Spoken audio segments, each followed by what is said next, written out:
touche-moi, touche-moi, oh, touche-moi, oh, touche-moi, touche-moi,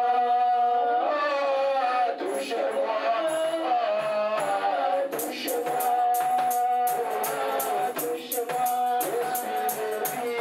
touche-moi.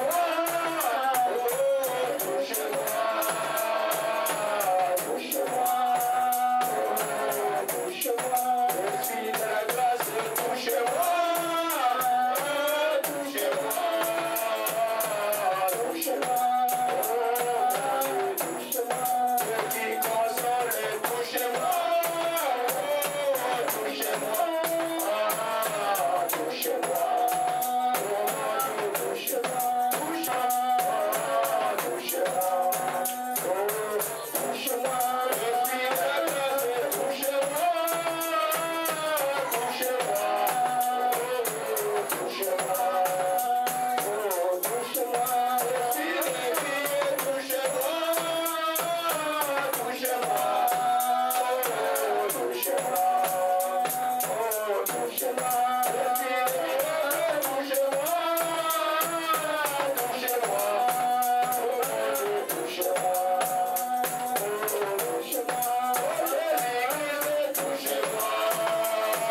dit ni par la force, ni par l'épée, seulement par le Saint-Esprit. Oh, touche nos cœurs, oh Jésus-Christ.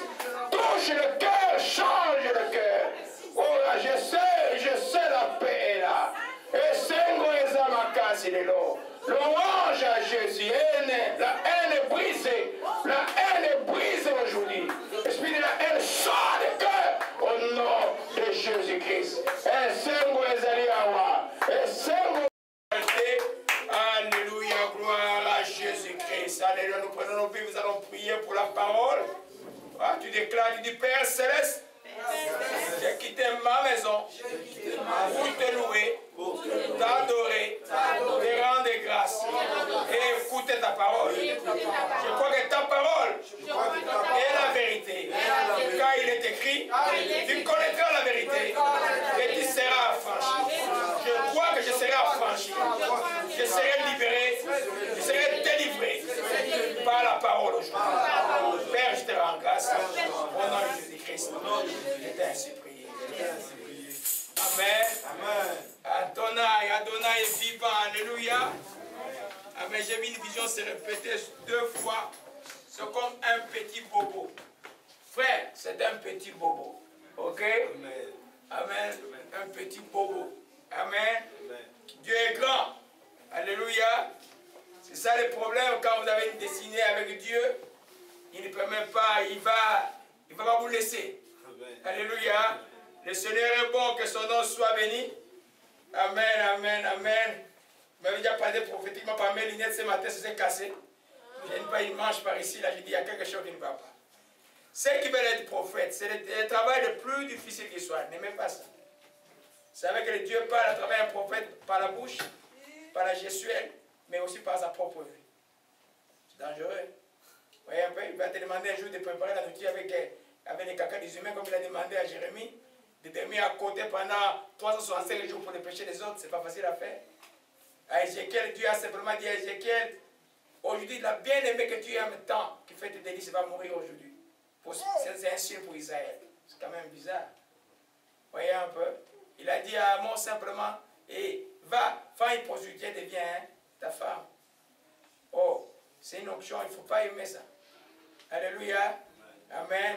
Dieu est bon. Mais Dieu appelle les gens parce qu'il vous croit capable, n'est-ce pas? Amen. Lui sait et il va vous conduire. Amen. Amen. Le Seigneur est vivant, que son nom soit béni. C'est un petit bobo. Alléluia. Amen. Amen. Mais vous avez tiré les leçons vous tous. Ça, c'est un grand témoignage. Amen. Et tu vas voir ce que Dieu va faire. Dieu est tout puissant. Amen. Amen. On va se contenter de nos lunettes sans manche.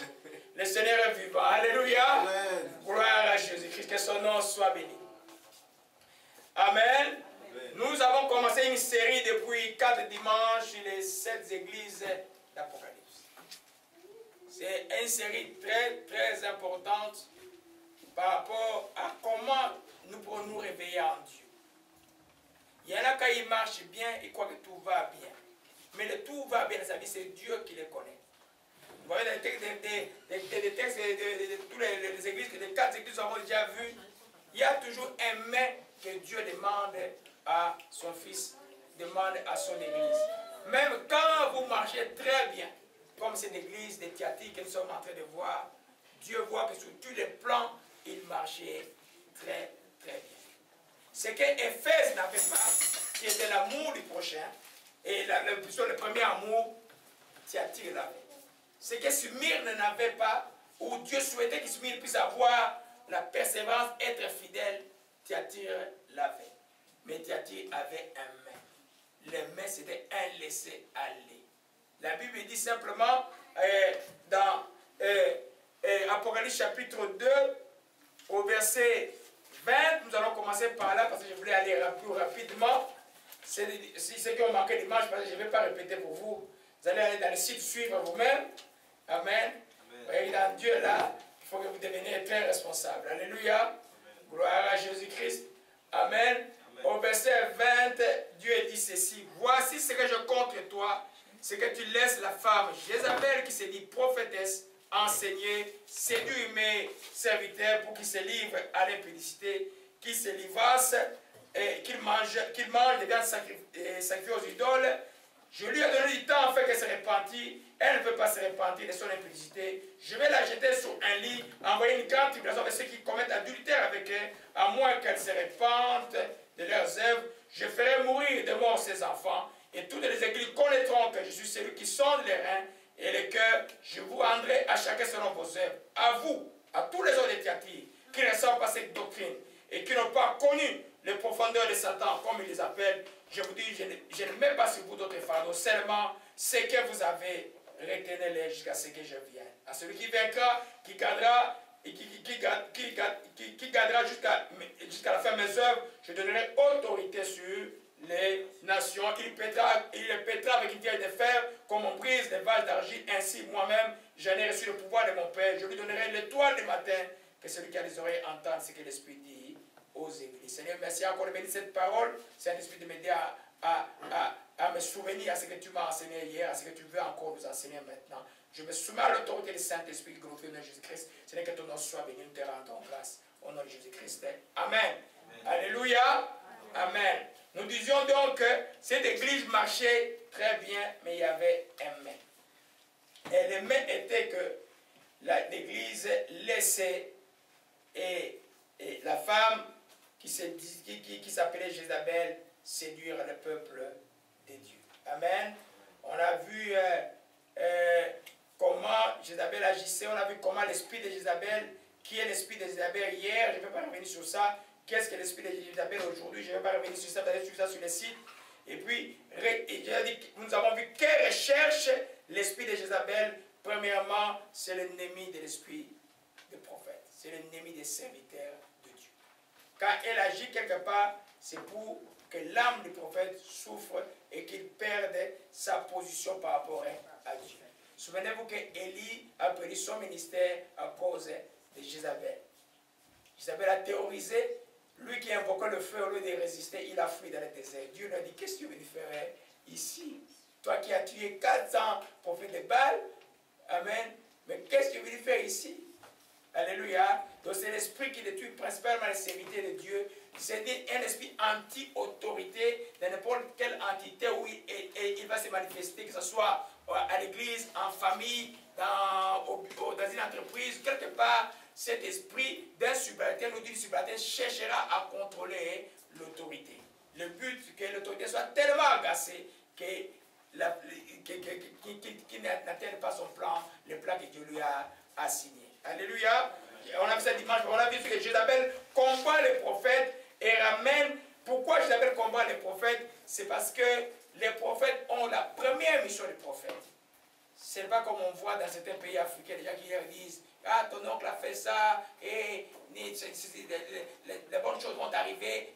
Non, la première fonction du prophète, c'est la réprobation au peuple. C'est retourner le cœur du peuple de Dieu vers Dieu.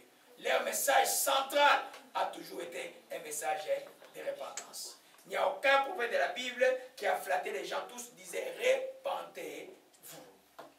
Voyez un peu? Je vais me précipiter parce que je vais dire plus tard, le plus grand prophète, le plus grand d'entre les hommes qui soit né des hommes, vous savez c'est qui?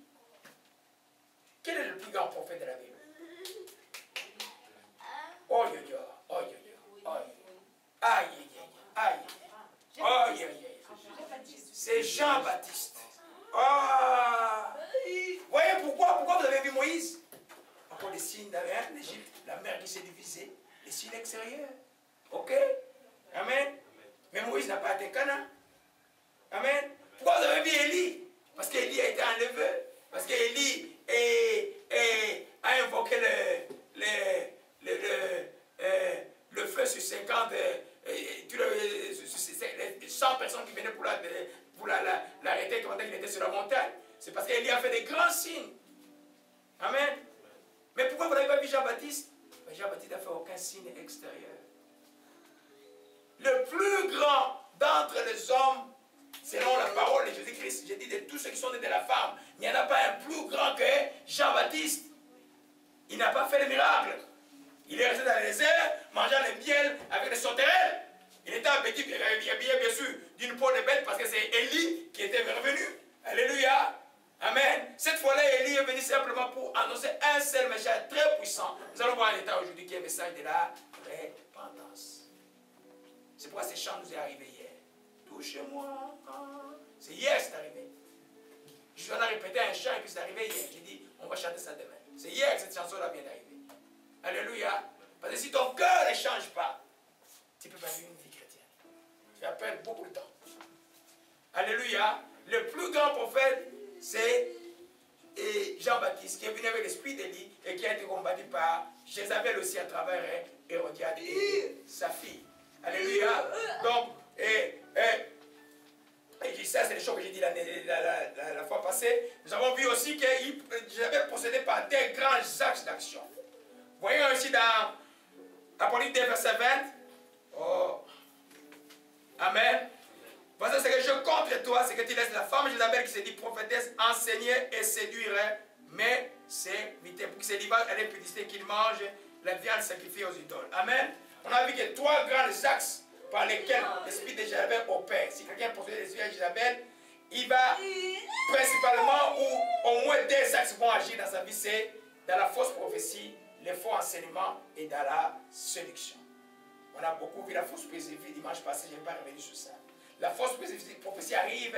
La fausse prophétie, ce n'est pas qu'il ne va pas dire les choses qui sont vraies. Il y a trois catégories de faux prophètes. Je vais juste vous enrichir un peu votre connaissance. Il y a ce qu'on appelle les vrais faux prophètes. Les vrais faux prophètes, c'est les prophètes qui ont l'esprit de Pluton. C'est les choses qu'ils disent sont vraies. Mais l'essence de la chose, l'origine de la chose est diabolique. Alors c'est pourquoi c'est très difficile de les démasquer, sauf pour ceux qui ont l'esprit de discernement ou ceux qui peuvent connaître les Écritures. Parce que dans les Écritures, si tu lis les Écritures, tu sauras reconnaître des faux prophètes tout le temps. Jésus a dit, passez par leurs œuvres que vous les reconnaîtrez. Alléluia. Et puis la deuxième catégorie, c'est qu'on appelle c'est les charlatans, le faux prophète. C'est-à-dire qu'il n'est rien là, il fait juste des gesticulations, il dit le lecteur mental, il te voit dans ta maison, tu es femme seule, il sait seulement que tu as besoin d'un mari, et puis il prophétise sur le mari, et puis il te voit là que il te voit un peu riche, et puis il te crée une histoire comme au Congo, là, tu sais, il y a un neveu qui est sorcier à la maison, et puis plein, c'est quoi les choses ne marchent pas. Ça, c'est des charlatans. Et la troisième catégorie, c'est les serviteurs de Dieu, les vrais prophètes de Dieu, mais ceux-là qui ont désobéi à Dieu. Comme des cas le prophète de Michée. C'est les gens sur qui, parce que tu as bien commencé avec Dieu, à un moment donné, tu as désobéi, ou tu aimes ceux qui aiment tellement des cadeaux, qu'on leur donne des cadeaux tout le temps, là, et tu as été séduit. Vous voyez un peu? Dans le texte de Michée, un esprit était au ciel, dit, laissez-moi, Seigneur, je vais les séduire, je serai dans leur bouche pour dire des fausses choses à Akab pour qu'il meure au combat. Vous comprenez un peu? Quand il disait cela, il profitait de la même manière qu'un vrai prophète prophétise, mais c'était mauvais parce qu'il était désobéissant. Vous voyez que c'est un domaine pas facile. Alléluia. Mais dans le cas de Jézabel, c'est simplement, généralement c'est l'esprit de divination. Comme c'était la femme qui était dans les Actes des Apôtres.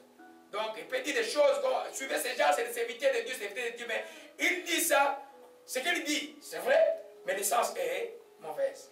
Alors, et nous avons vu que Jézabel agissait par la prophétie et par l'enseignement parce que ça lui conférait une autorité.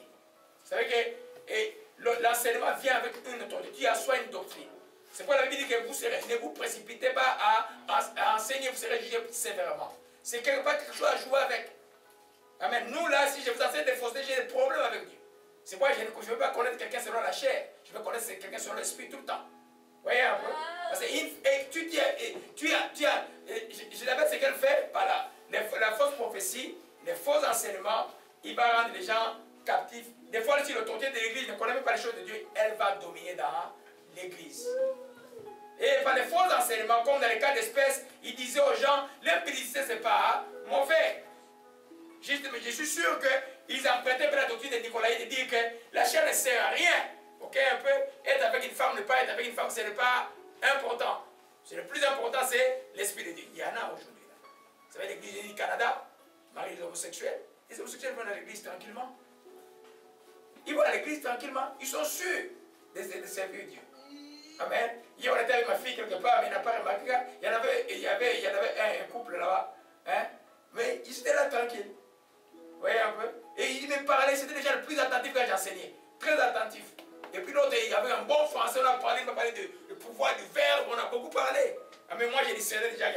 est anormal.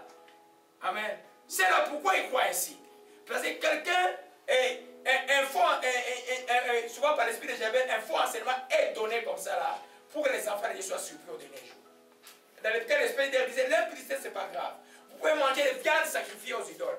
Nous avons vu dans Actes chapitre 15 qu'il était défendu aux nouveaux croyants de manger les viandes sacrifiées aux idoles. Amen. Alors, il enseignait ceci comme dans la doctrine nicolaïte. On pouvait prier pour ces viandes pour les manger après. Non, on ne peut pas pour n'importe quoi. On ne peut pas pour quelque chose. Si on, il y a une doctrine maintenant dans la chrétienté. Je vous ai promis de parler un peu, c'est ça, c'est quoi les viandes sacrifiées aux idoles aujourd'hui. C'est toutes les choses qui sont déjà, par leur essence, par leur forme, appartiennent déjà au diable. Mais les chrétiens, à cause du désir du bien, tu as une chemise où il y a le signe du dragon, tu viens remettre, pasteur, je sais pas, cette chemise, tu peux prier pour ça, ça va aller. Ça ne va pas aller. Parce que cette chemise avec le signe du dragon, le dragon, ce n'est pas une blague. Les dragons, c'est le serpent ancien, c'est le diable. Vous savez, aujourd'hui, on va dire que c'est la culture chinoise. Les diables se cachent dans la culture. Dans toutes les cultures sont diaboliques. Je vais vous surprendre. Je vous ai parlé, dans quel enseignement je vous ai démontré que les noms Europe, l'Europe, c'est. Vous connaissez le sang de l'Europe, c'était la femme de Zeus. Mais c'est le continent que vous aimez aller. Amen. Amen. Les diables, toute culture, quand tu viens en Jésus-Christ, la culture n'a plus de puissance. Ta culture, c'est la culture du ciel. Puis c'est quoi une culture? C'est le comportement, les habitudes, et ça commence d'abord par une croyance. Les croyances et puis les habitudes de comportement et puis qui fait un schéma de vie dans la vie des gens. Mais qu'est-ce que fait la chrétienté? Il fait la même chose. Quand il vient en Christ, ton cœur change, c'est une nouvelle croyance, une nouvelle attitude, une nouvelle perception, de nouveaux comportements. C'est pourquoi tu appelles les mots repentance, c'est-à-dire que tu changes, tu adoptes de nouveaux comportements. Alors sur toi, tu considères que la culture est encore c'est ma culture. Non, les blancs, je les porte d'Égypte parce que c'est leur culture. Non, c'est démoniaque, ce n'est pas la culture. C'est démoniaque. C'est le diable. Le diable les a aveuglés. Amen. Le diable, c'est le diable. Amen. Je vais vous prouver ça. Dans quelle communauté vous allez trouver beaucoup d'inceste et de tout? C'est dans cette communauté-là. Parce que le diable ne joue pas avec. Quand tu ouvres une porte pour le diable va prendre. Tu donnes une main au diable, il va prendre le coup. Tu donnes le coup, il va te prendre la main. Alléluia. Alors, en résumé, dans cette église, qu'est-ce qui se passe? Jézabel agit par la prophétie, l'enseignement, la séduction. J'ai parlé de ça dimanche passé. Je voulais un peu aller rapidement parce que j'ai beaucoup de choses à vous dire aujourd'hui. Alléluia. Même si je vous ai promis de ne pas revenir, mais je reviens toujours. C'est pourquoi vous me prenez peut-être comme un grand-père. Hein? Mais je ne suis pas un grand-père. Alléluia. C'est pour votre bien. Alléluia. Gloire à Jésus-Christ, que son nom soit béni. Alléluia. Alléluia. Oh, ma shikamarokoshke. Alléluia. Alléluia. Nous avons vu certaines particularités de l'esprit de Jézabel. Je vais continuer avec ça aujourd'hui. Pour bien comprendre l'enseignement, je vous conseille d'aller sur le site et suivre ce qu'on a enseigné dimanche passé. Alléluia. Nous avons, rappelez-vous, 3 axes par lesquels Jézabel agit: la fausse prophétie, l'enseignement et la séduction. Amen. Et puis dans l'enseignement, par exemple, vous voyez que dans le texte de Timothée, il est écrit, Paul dit, je ne permets pas à la femme d'enseigner. Regardez-moi bien. Dieu n'est pas un macho. Dieu est juste. Dans la Bible, il y a des femmes merveilleuses. Les premières personnes qui ont vu Jésus ressusciter, ce n'est pas les hommes. Les hommes étaient dans la peur. C'est les femmes qui sont venues pour embaumer. Ils ont eu la nouvelle. Dieu aime les femmes aussi bien que les hommes. Mais Dieu, c'est un Dieu d'ordre. Il n'est pas permis à la femme d'enseigner. Parce que l'enseignement vient avec une autorité. Quand je disais ça les années, j'ai dit, peut-être pasteur Laurent, tu es un peu macho. Je suis allé un peu suivre mon papa, mes vieux qui sont déjà morts. Derek Prince, je suis avec Moïse, j'ai dit, je suis un peu pour mais sinon je vais conduire les gens dans l'erreur. Parce que moi, je ne consulte pas cher quand je vais prêcher. Je consulte juste la Bible. Exactement les choses que j'ai dit, c'est les choses que Derek Prince a enseignées. On ne permet pas à la femme d'enseigner parce que ça vient avec une autorité. Mais regarde aujourd'hui le nombre de femmes, de pasteurs qui sont devenus qui ont l'autorité. Regarde aujourd'hui les femmes qui commencent dans un ministère, mais avec un but d'enseignement.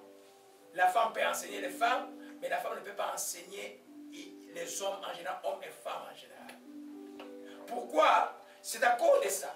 Mais Jézabel sait, quand il y a l'esprit de Jézabel, il va avoir un bruit de faux enseignements.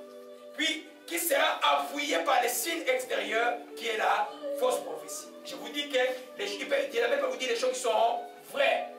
Alors, les gens vont dire, ah non, c'est une prophétesse, elle dit ça. Mais finalement, vous allez être, tôt ou tard, vous allez être déçus. Vous allez voir que la déception sera grande. Alléluia. Amen. Vous voyez que c'est un esprit qui, ce n'est pas un petit esprit. Vous voyez comment je dis, ce dimanche, j'étais très attaqué avant de venir pour le message. Très attaqué. Alléluia. C'est pas que le message va rester dans les médias, ça va rester pour des années et des années. Alléluia. Amen. Donc, nous continuons avec la particularité de Jézabel rapidement parce que je n'ai pas beaucoup de temps aujourd'hui. Amen. La première particularité, nous continuons, on est pratiquement à la 6e particularité, je vais revenir sur ça là. Amen. Qui est la domination. Amen. La domination, elle cherchera partout à dominer et à diriger.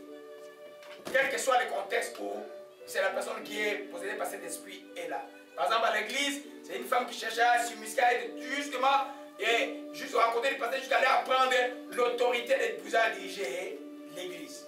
Sans être la personne qu'on voit qui dirige. À qui était le roi d'Israël? Du temps de Jézabel, c'était le roi Akab. Est-ce qu'Akab dirigeait l'église, dirigeait Israël? Non, c'était Jézabel. Voyez, allons un peu dans 1 roi 21. 1 roi 21. Pour certains d'entre vous, ça va paraître un peu difficile l'enseignement d'aujourd'hui, mais je prie que dans une année, 2 ans, vous allez bien le comprendre. Alléluia. Amen. Amen. Le Seigneur est vivant. Que son nom soit béni et soit exalté. Gloire à Jésus-Christ. Oh, Shimalakaya. 1 roi 21, verset 28. Amen. Amen. Je suis très content aujourd'hui parce que c'est le jour où je suis né. Hein. C'est mon anniversaire aujourd'hui. Gloire à Jésus-Christ. Je suis toujours joyeux le jour où je suis né.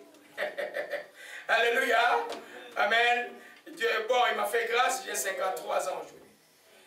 Alléluia. 1 roi 21, verset 8. C'est pourquoi Dieu va me donner un bon message. Et au verset 7. Alors Jézabel, sa femme, lui dit, est-ce bien toi qui exerces la souveraineté d'Israël? Lève-toi, prends de la nourriture, que ton cœur se réjouisse. Moi, je te donnerai la vigne de Naboth de Jezreel. Alléluia. L'histoire, je vous rappelle, Naboth de Jezreel était voisin au roi Akab. Il avait un beau champ. Et puis, les rois commençaient à envier son champ. Il a demandé au roi, Naboth a dit, non, je ne donne pas l'héritage de mes ancêtres. Je ne te donne pas, roi. Et le roi est allé juste pleurer chez lui. Et puis, Jézabel dit, non, mais qui est roi d'Israël? C'est vraiment toi? Elle montait par là qu'elle avait l'autorité. Et puis, regardez un peu ce qui suit. Au verset 8. Non pas les rois, mais elle, Jézabel, elle écrivit au nom d'Akab les lettres qu'elle scella du sceau d'Akab. Est-ce que vous comprenez cela? C'est comme la femme d'un président de Barack Obama va prendre la lettre pour envoyer quelque part au nom écrit au nom d'Obama et puis prendre le sceau des États-Unis. Femme! C'est grave ça.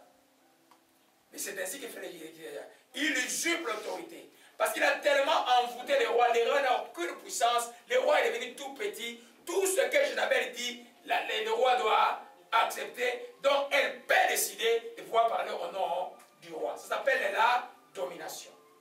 Pratiquement dans la vie. Quand tu es une fille, tu vois que tu as beaucoup de domination. Tu as besoin qu'on prie pour toi. Souvent c'est un esprit, j'ai vu ça dans les délivrances, qui parle de mère en fille. Je peux voir une jeune femme aujourd'hui, sans voir sa mère, je peux savoir qui est sa mère. Je vois quand il s'agit de Jézabel. Tu vois, la fille sera aussi dominatrice. Le mari à la maison, s'il est un Kingo Ebede, c'est quelqu'un qui a un coup dur comme moi là. Vous voyez un peu, ça va être étincelle tout le temps. S'il n'est pas un Kingo Ebede, il va être comme ça tout le temps. Oui, oui, oui, oui, oui, oui, oui, oui, oui, oui. Amen. Oui, oui, oui. Jusqu'à la fin, vous allez voir que les hommes shikamoronda kashikaya et les hommes rotoshika malakaya malakaya. Amen. Donc il y a quelque chose qui me vient à l'esprit. Il y a un enfant qui me faisait des réflexions. Vous voyez que là, Jézabel, là, dans n'importe quel contexte, on va voir ça en détail, elle désobéit. Amen. La désobéissance, c'est le chemin vers l'anarchie. Amen. Ça ne vient pas de moi, ça vient d'un enfant spirituel qui faisait des réflexions. Il dit, quand quelqu'un désobéit, après la désobéissance va venir la révolte. Après la révolte va venir la rébellion. Après la rébellion, c'est l'anarchie. Est-ce que c'est vrai ou c'est faux? Vous voyez que la révélation peut vous toucher tous ici. Ça ne vient pas de moi. C'est de la foi d'un enfant spirituel qui réfléchissait sur ça, qui m'a posé la question si ça avait un sens, c'est quelque chose qu'elle entendait dire dans son esprit. C'est effectivement ça. Alléluia. Amen. Alors, quand il y a la domination ici, ce qui fait que, si on revient sur l'enseignement, si un enfant, toi, homme, tu ne comprends pas, si c'est une fille qui craint, qui commence à voir ça, quand la parole de Dieu, non, je dois chercher du secours, il faut qu'on prie pour toi. Parce que la finalité, ce sera le désastre, ce sera l'anarchie. Alléluia. Quand il y a usurpation de pouvoir, il y a toujours anarchie. Tout le temps. Dieu, c'est un Dieu d'ordre. Amen. Ça, c'est le premier exemple. Dans le cas de l'église, nous révélons, vous voyez qu'elle va exercer sa domination par quoi? Il faut bien retenir par la fausse prophétie, par le biais de l'esprit de divination, par les faux enseignements et par la séduction. On va parler beaucoup de la séduction. Ça va beaucoup aider cet enseignement ici. Je suis sûr de ça. C'est un esprit qui est très, très généralisé aujourd'hui. Alléluia. Amen. Alors, après dans 1 Roi 18, et je vous montre notre texte. Gloire à Jésus-Christ. Amen. Quand vous suivez l'enseignement comme ça, allez sur l'enseignement de Samson pour comprendre c'est quoi l'esprit de Delilah. Amen. Je n'ai pas encore enchaîné sur l'esprit d'Athalie, c'est un autre esprit féminin. Je vais enseigner sur l'esprit féminin, des esprits qui sont dans la Bible généralement, dans une autre série qui arrive. Alléluia. 1 Roi 8, 1 18, verset 4. Alléluia. Jézabel exterminant le prophète de l'Éternel avait pris 100 prophètes et oh non, c'est pas ça, on va revenir sur ça après. C'est 2 Rois 9, verset 22. 2 Rois 9, verset 22. Jézabel a régné pendant 2 royautés. Hein. Akab et dans l'état de Joram, son fils, Jézabel régnait toujours. C'est elle qui commandait toutes les autres choses. 2 Rois 9, verset 22. Ora Shashana Maranatha. Élevez Jésus est là. Lève-toi dans la joie aujourd'hui. Beaucoup de joie maintenant. Beaucoup de joie. Oh, reçois la paix. Amen. Gloire à Jésus-Christ. Oh, Shikamalekaya. Je disais qu'elle régnait par la séduction, dans laquelle on peut voir aussi les sortilèges. On peut dire que Jézabel aussi avait, l'envoûtement était une sorcière en fait. Vous voyez un peu, il dit, dès que Joram vit Jéhu, est-ce c'est la paix? Jéhu répondu quoi? La paix, tant que Dieu de prostitution de Jézabel ta mère, et la multitude de quoi? De ces sortilèges. Amen. Sortilèges, c'est les actes que les sorciers font pour envoûter. Quand il prend ta photo, il met dans une bouteille, il dit des choses. Quand il prend ta photo, il maudit, et puis, ça c'est le sortilège. Mais grâce, la bonne nouvelle que pour toi, l'enfant de Dieu, le sortilège n'a pas de fait. Alléluia, gloire à Jésus-Christ. Amen. Nous voyons que par là, la domination de Jéhovah, ce n'est pas une domination seulement caractérielle, c'est le spirituel. Donc on peut conclure qu'une personne qui a l'esprit de Jézabel est nécessairement dans une forme de sorcellerie consciente ou inconsciente. Alléluia. Amen. On va voir ça en détail. C'est beaucoup de choses que Dieu m'a enseigné hier. Alléluia. Gloire à Jésus-Christ. Ça, c'est la première chose. La domination. Amen. Toi, enfant de Dieu, fille de Dieu et de Jésus-Christ, quand tu es marié, sois soumise. La soumission, ce n'est pas c'est pas une guerre dans le cœur et puis tu fais la forme. Ah oui. Non, non, non. La soumission doit être heureuse et joyeuse. Parce que c'est la volonté de Dieu à ton égard. C'est la voie de la bénédiction. Alléluia. Amen. Amen. Gloire à Jésus-Christ. Amen. La deuxième caractéristique, nous voyons, la particularité plutôt de l'esprit de Jézabel, comment le démasquer, c'est l'intrigue. Qui connaît le mot intrigue? L'intrigue, c'est simplement une machination secrète ou déloyale pour obtenir quelques avantages ou nuire à quelqu'un. C'est comme un complot. Vous voyez un peu? Jézabel est maître dans l'intrigue. C'est quelqu'un qui va faire dans le secret des choses, par exemple pour détruire la vie d'un pasteur, ou faire des choses pour... c'est des complots en fait pour que la vie des gens soit détruite, de ceux qui sont en autorité. Amen. Elle peut comploter contre l'assemblée, c'est-à-dire que des fois, ah, tel frère craint Dieu, va se mettre là pour les faire chiter. Je me rappelle au début de ma... Bon, pas au début, là c'était la dernière fois que les chrétiens venaient après nous, les pasteurs bienvenus et tous les autres dans les années 97-98. Des femmes sont arrivées à l'église. Et elles étaient habillées d'une manière extrêmement chrétienne. Elles arrivent à l'église, ils n'étaient pas paralytiques, ils étaient normales. Et puis, c'est le chrétien qui fait du Congo. Je n'ai rien à faire, je n'ai rien à voir avec le chrétien qui fait du Congo. Mais je vais être sûr, ça c'est moi là. Quand quelqu'un vient du Congo, je le place au Moulinex. Ça c'est clair. Ça c'est clair. Je ne peux pas faire confiance. Parce qu'il y a tellement de dérangements dans la chrétienté. Il y a tellement de dérèglements dans la parole de Dieu qu'il faut être vigilant. Je parle de l'Afrique en général. Là. Au Cameroun et tout ça, c'est la même chose. Vous voyez un peu? Alors, les deux dames sont arrivées, les pasteurs n'ont pas fait attention. Ils ont passé devant, ils ont chanté. Tout le monde était dans la joie. Moi l'Esprit de Dieu reste comme ça. J'étais comme ça. Alors tout le monde, je disais, mais les docteurs là, ils exagèrent. Tout le monde danse, lui, il est assis comme ça là. Je suis resté comme ça là. Premier dimanche, deuxième dimanche. Et puis je suis en train de prier. Et je vois la dame là, l'autre là qui chante. Je la vois comme ça là. Alors à l'époque, j'étais un peu pas politiquement correct. J'ai attendu la porte de l'église. J'ai dit, toi là, ne viens plus chez moi. Oh, est-ce qu'il y a des preuves? Ah, comment tu peux dire? Tu veux des preuves? La preuve, c'est que tu parles là. Je vais te livrer un spectacle devant tout le monde à l'église là. Ne joue pas avec moi là. Je ne veux pas te voir chez moi. Je veux venir prier ici là. Et ce qui se faisait, elle a pris un groupe de jeunes gens. Il a dit, c'est la femme spirituelle. Allons, on va gêner chez moi pendant 3 jours. Ces jeunes gens m'ont dit, j'ai dit, n'essayez pas d'arriver là-bas. Qu'est-ce qu'ils allaient faire? Ils allaient gêner effectivement. Vous croyez que c'est seulement les chrétiens qui gênent? Non, il y a le qui gênent. Les gens de ténèbres aussi gênent pour avoir la puissance. Les jeunes, c'est un truc spirituel pour tout le monde. Pour les chrétiens, pour les non-chrétiens. Alors, on a intégré, je ne sont pas partis. Quelques temps après, tout le monde savait que cette femme était une grande sorcière. Le pasteur même a refusé la baptise. Vous voyez un peu? Vous voyez que, mais cet esprit de contrôle là, il avait un pouvoir des gens qui la suivaient tout le temps. Alléluia. Alors l'intrigue était là que elle amenait ces jeunes gens qui étaient en feu à l'époque pour que leur feu soit éteint. Parce que le plus grand danger de Jézabel à l'église, c'est les jeunes gens qui ont l'onction des prophéties. Les gens qui voient. Alléluia. Le but que la personne va poursuivre et pour que cette personne ne le démasque pas. Vous vous souvenez que ce qu'on appelle l'esprit de divination, il n'y a que Dieu qui peut te révéler cela. Quand la femme qui avait l'esprit de Python disait à Paul et Silas, souvent ces gens ici, c'est des serviteurs de Dieu, c'est des serviteurs de Dieu. Elle dit, tout le monde croyait qu'elle disait la vérité. Oui, elle disait que c'était vrai, mais l'essence, la source de la chose était mauvaise. Et Paul s'est retourné à chasser l'esprit de Python. Amen. C'est l'intrigue, le complot. Alléluia. Troisième caractéristique, c'est le mensonge. Amen. Oui,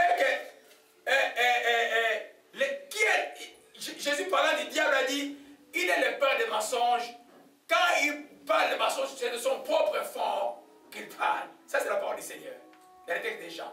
Quand les diables là, n'entendez pas les diables disent une seule parole de vérité, il ne peut pas le dire. Quand le diable ouvre la bouche de son propre fond, sa vérité à lui, c'est le mensonge.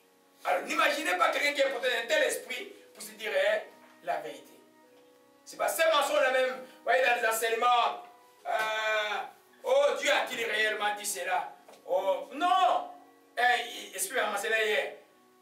J'ai vu une série vers les années 90, vers la fin, un mouvement chrétien qui disait, nous allons à la maison de Dieu, on doit aller à la maison de Dieu comme on va à une fête. Alors, ils se parlent tous d'une manière. Allez en Europe, vous voyez ça. Ils se parlent tous. Et puis l'église devient comme un lieu où les gens viennent voir comment l'autre est habillé. C'est la doctrine de Jézabel. C'est un faux enseignement qui arrive que les gens à l'église, maintenant au lieu de prier, commencent à regarder. Et les bonnes sœurs, par exemple, qui n'ont pas assez des habits là, comment dire, ah, moi je n'ai pas d'habit. Et il y en a qui disent, ils disent, ah, je ne suis pas allé à l'église parce que je n'ai pas un habit à porter. Qui n'a jamais écouté ça?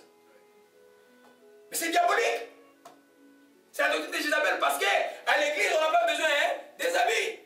Amen. Hier, j'étais avec ma soeur, ma fille ici qui m'a invité chez pour une de ses amies. J'avais la même chemise que j'avais ici, la même veste. Je suis avec la même chemise, la même veste. Ils changent quoi? Ça change absolument rien. Bon, bien sûr, il faut venir propre à l'église. C'est bon. Mais luxure, la propriété, ce n'est pas faire l'extravagant. En Europe, vous allez voir, ça allait un peu. Quand tu es rempli, comment dire, tu vas en Europe, dans une église, tu vas être étonné. Donc les gens se préparent les habits de dimanche, au lieu de préparer les cœurs pour dimanche, ils se préparent les habits. Qu'est-ce que je vais frapper demain? Amen. Qu'est-ce qui m'a frappé? Amen. Alors, on arrive comme les gens qui, les doctrines des Niarchos là, sont entrés dans l'église.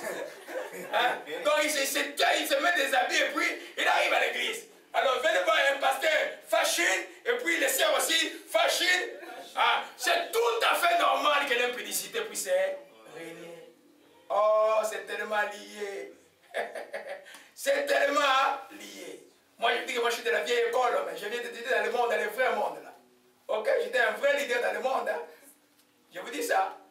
Alléluia. Donc, dans le monde, vous ne pouvez pas me tromper. Mais dans les choses de Dieu, les choses sont différentes. Oh, les enfants de Dieu arrivent à l'église en préparant leur cœur. Alléluia. En préparant leur cœur. Pourquoi ton habit, toi, et la fille de Dieu, même si elle a une seule jupe qu'elle porte, ça dit absolument rien. Tu viens louer Dieu. Alléluia. Amen. Alors, c'est les mensonges, comme ça, dans les faux enseignements, qui vont faire que Jézabel, révélant Jézabel, amen, et elle va fomenter les mensonges. Spécifiquement dans la personne qui a l'esprit de Jézabel, ça sera facile de mentir pour atteindre son but. De mentir pour atteindre ton but. Et je vous dis qu'un enfant de Dieu qui n'a pas réglé le mensonge, c'est une tragédie. C'est quelque chose de très, très dangereux. Il faut régler ça. Tu n'as pas besoin de mentir. Tu as besoin de dire la vérité, tu es libre. Quand on dit la vérité, on est libre. Quand on dit un mensonge appelle toujours un mensonge. C'est-à-dire qu'il faudra couvrir. Tu couvres. Jusqu'où tu vas te retrouver totalement habillé de mensonges. Tu dis encore enfant de Dieu quand tu es habillé de mensonges? Non. Alléluia. Amen. Alors, vous allez voir les mensonges. Souvent, quand les enfants de Dieu ont deux problèmes. Si pendant la personne qui explique les Jézabel, parce qu'elle crée toujours des problèmes à l'église, on appelle déjà, le pasteur appelle, on va voir une conciliation par là ensemble. La personne va utiliser la rencontre pour tourner son avantage et va mentir. Voyez, va mentir. Un enfant de Dieu ne doit pas mentir. Si elle dirait que tu as menti, une fois même quand, pour ceux qui viennent pour voir Bangunda, mais ça ne fait pas ça une habitude. Ok? Et bien, si on t'a pas regardé une fois, tu as menti, demande pardon à Dieu, et puis c'est fini. N'en fais pas une habitude. Parce que celui qui a l'habitude de mentir, c'est un menteur, le père de mensonges, c'est qui? C'est le diable. Un Jean, l'épître des gens parlent beaucoup de ça là, le premier ou deuxième chapitre. Alléluia. Oh, gloire à Jésus-Christ. La troisième caractéristique de l'esprit de Jézabel, c'est la menace. Quand elle est découverte ou confrontée. Alléluia. Quand elle est découverte ou confrontée, Jézabel va menacer. Amen. Vous voyez dans la grande confrontation spirituelle d'Élie avec le prophète de Baal, un roi, alléluia. Après cette grande confrontation dans 1 roi 18, alléluia. Voyez un peu au roi 19, Akab rapporta à Jézabel tout ce qu'avait fait Élie, comment il avait tué par l'épée tous les prophètes. Jézabel envoya à Élie un message pour dire que le Dieu me traite dans toute leur rigueur. Si demain, à cette heure, je ne fais pas de la vie ce que tu as fait à la vie de chacun, de parlant des prophètes de Baal. Elle a menacé. La menace était tellement forte. Vous savez, il y a une colère diabolique. Déjà, le cultisme, il y en a qui a déjà regardé le combat de Kachi. Et en Afrique, là, il y a des gens qui font du fétiche, là. C'est pas de la blague, là. Il faut vraiment ils sacrifient des gens aussi. Vous voyez un peu? Cette colère diabolique, là. Quand quelqu'un vient vers toi, là, si tu n'es pas de Dieu, tu vas avoir peur. C'est aussi la domination qu'il y a des gens qui ont des francs-maçonneries, des gens qui sont dans le cultisme. Quand ils arrivent dans ton bureau, ils te regardent, ils veulent dominer sur toi. C'est comme la colère avec comme... les gens me disaient ça, ces gens qui rencontrent, que le président Mobutu, quand il était en colère, la personne ne pouvait pas entrer, ses yeux devenaient comme un léopard. Vous voyez un peu? Cette colère-là n'est pas normale. Alors quand Jézabel est confronté, c'est la menace. Parce que Jézabel est incapable de s'humilier, incapable de demander pardon, incapable de reconnaître sa faute. ce qu'elle va faire, c'est qu'il va faire, la personne va maintenant menacer.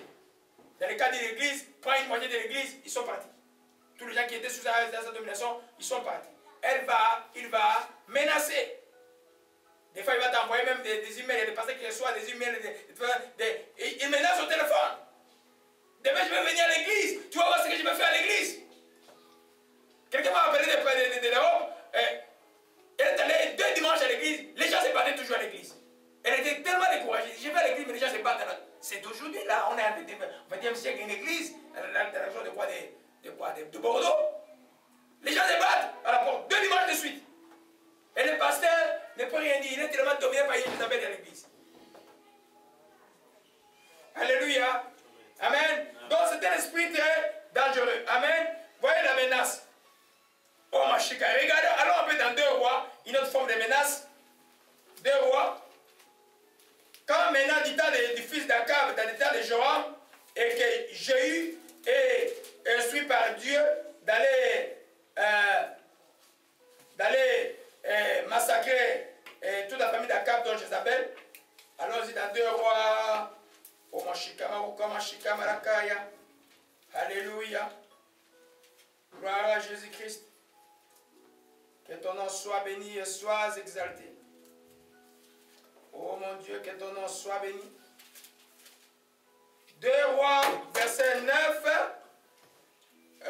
chapitre 9, plutôt verset 30. Le contexte c'est quoi? Jéhu, qui était un général qui s'occupait d'une partie des gardes présidentielles, Dieu l'a oint maintenant comme roi pour détruire toute la famille d'Akab, selon la prophétie que le prophète Élie avait prononcée à l'époque. Alors maintenant, Jéhu arrive à Jezreel, là où habitait Jézabel. Jézabel ayant appris, il mit du phare, on va voir ça après. Qui connaît le phare? Quelle est une femme qui ne connaît pas le phare? Hein? C'est que vous mettez le phare, ok? Dans la Bible, là, il y a toutefois, les femmes ont mis des phares, ce n'est pas dans le bon sens. Que ce soit dans Jézabel, que ce soit dans les symbolismes d'Olora et Oliba, dans les textes d'Ézéchiel, Dieu parlait d'Israël qui mettait des phares pour aller faire la production auprès de ses amants. Les phares, souvent, c'est la séduction, c'est l'envoûtement. Pourquoi tu mets des phares? Pourquoi tu mets des phares? Si tu mets des phares pour que les gens te regardent comme ça, là, tu veux envoûter les gens. Hein? Mais c'est ça de la Bible. Amen. On va voir ça, on va ça d'une autre chose. On va regarder ça, c'est fait à la fin. Alléluia. Voyez ce que je voulais vous montrer. Elle se paraît à la tête, c'est le verset 31 qui nous dit. Et puis, tu vois quelqu'un vient de tuer, et puis elle sort là, toute avec une assurance. Il dit, et c'est la paix, nouveau Zubiri. Voyez un peu? Donc elle vient comme ça là, elle menace la personne qui vient pour la tuer, pour que la personne s'abaisse. Amen. Et puis, la personne était heureuse parce que la personne était loin de Dieu. Ne peuvent détruire l'onction de Jézabel et l'esprit de Jézabel que ceux qui ont l'onction de Dieu. J'ai eu avec l'onction de Dieu. Vous vous souvenez qu'il y a un petit, le prophète d'Élysée a envoyé un petit jeune homme qu'il a mis de lui derrière la maison et puis il est venu, il a dit, il a prophétisé sur lui que tu vas exterminer toute la famille d'Akab. Et c'est ce qu'il a fait. Et j'ai demandé aux Seigneurs qui étaient là, qui sont contre moi et qui sont pour moi ou qui sont contre moi. Toi, on dit, on est pour toi. Il dit, prenez-la, jetez-la de par la fenêtre. C'est comme ça que Jézabel est mort exactement comme le prophète Élie l'avait annoncé. Alléluia, gloire à Jésus-Christ. Donc la menace, alors même dans le cas de l'église, même dans le cas familial, quand l'esprit d'Isabelle, que la personne de c'est la menace qui arrive. Dans cette menace, elle s'attend à ce que l'autorité baisse et qu'elle son contrôle continue. Parce que c'est seulement le contrôle. Je vous dis, l'esprit de contrôle, c'est l'esprit de la sorcellerie. Alléluia, gloire à Jésus-Christ. Oh, Yeshua la Kamakaya. La 5e caractéristique, bien sûr, c'est la rébellion. Si Jézabel n'arrive pas à contrôler l'autorité, Jézabel c'est rebelle contre l'autorité. Et la rébellion, que ce soit à l'église ou à la maison ou dans n'importe quel contexte, commence toujours par la bouche, le murmure, les plaintes. La personne n'est plus soumise.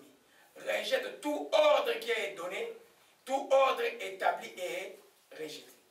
Amen. Je dis l'esprit de la rébellion, c'est un esprit dangereux. Très, très dangereux. Quand une personne n'est pas soumise, il se fait que l'esprit de rébellion est là. Alléluia. Vous voyez que,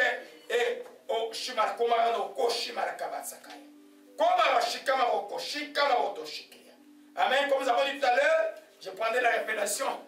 Il dit pas aux enfants. Amen. La rébellion commence par la désobéissance. Après la désobéissance vient la révolte. Amen. Après la révolte vient bien sûr la rébellion. Après la rébellion, c'est l'anarchie. C'est pourquoi quand Jézabel, vous voyez l'église qui marchait bien, Dieu dit, si tu laisses cette femme, Jézabel, enseigner aux gens ce qu'elle enseigne là, tu as un problème l'église. Tu ne vas pas aller loin. Tu es une église qui marche bien. Amen. Alors, vous voyez qu'à un moment donné, la confrontation avec cet esprit est inévitable. On va voir ça en détail, comment aider une personne qui en est possédée. Alors, continuons avec la rébellion. C'est l'opposition à l'autorité. Amen. Amen. Soyez, je pose une question là. Qui aime être soumis à l'autorité ici? Il faut être soumis à l'autorité. Mais quand tu es soumis à l'autorité, parce que l'autorité est merveilleuse ou pas? Non. Tu es soumis à l'autorité parce que tu es soumis à l'autorité. À l'église surtout, ce n'est pas des choses à jouer avec. Amen.